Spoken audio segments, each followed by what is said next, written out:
Nananawagan si Pangulong Bongbong Marcos na nasa kustodiya na ng Czech Republic ang puganteng si Zaldico. Sa gitna yan ng mga nagsasabing hindi totoong naaresto ang dating kongresista. Narito po ang report ni Maricel Halili.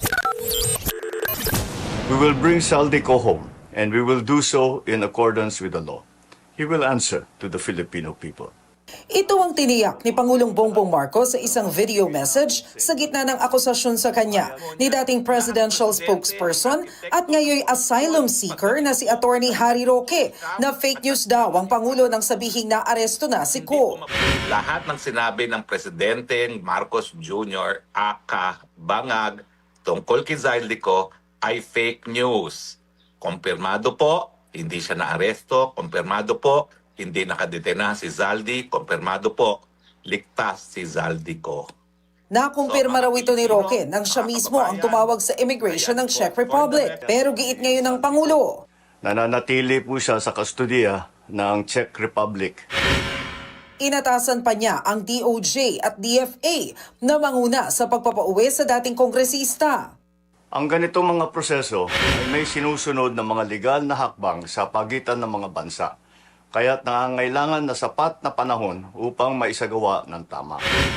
Sa panayam naman ng Ted Filon at DJ Chacha sa 105.9 True FM, sinabi ni Ako Bicol Party List Representative Alfredo Garbin na nagpadala sila ng tauhan sa Prague para kumpirmahin ang pag-aresto kay Zaldico.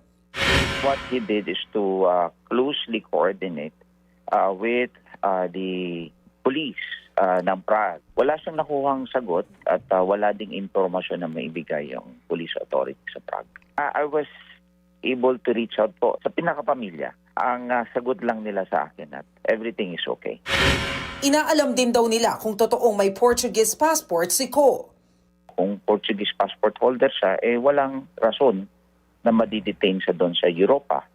Noong isang linggo, naaresto si Ko nang tangkaing lumusot pa Germany ng walang dokumento. Dito sa Pilipinas, nahaharap siya sa graft at malversation kaugnay sa 289 million pesos flood control project sa Nauhan Oriental, Mindoro. May arrest warrant kay Ko at kanselado na rin ang kanyang Philippine passport. Una nang sinabi ni DILG Secretary John Vic Remulla na Nobyembre pa sila humiling sa Interpol ng Red Notice laban kay Ko. Kapag naaprubahan daw ang Red Notice, ay agad din nilang mapapauwi ng Pilipinas ang dating kongresista. Base sa website ng Interpol, 11 ang Pinoy na nasa Red Notice at wala riyan si Zaldico. Bagamat wala pang tiyak na petsa ng pag-uwi, tuloy-tuloy ang koordinasyon ng PNP para sa maayos na proseso ng pagbabalik ni Ko sa bansa at pagharap niya sa Sandigang Bayan.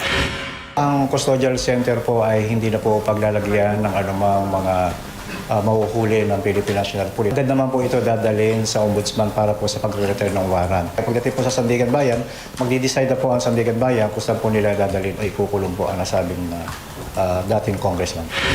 Nagbabalita mula sa Frontline, Maricel Halili, News 5. Mga kapatid, ako po si Ruth Cabal. Dito tayo sa totoo, dito tayo sa True FM.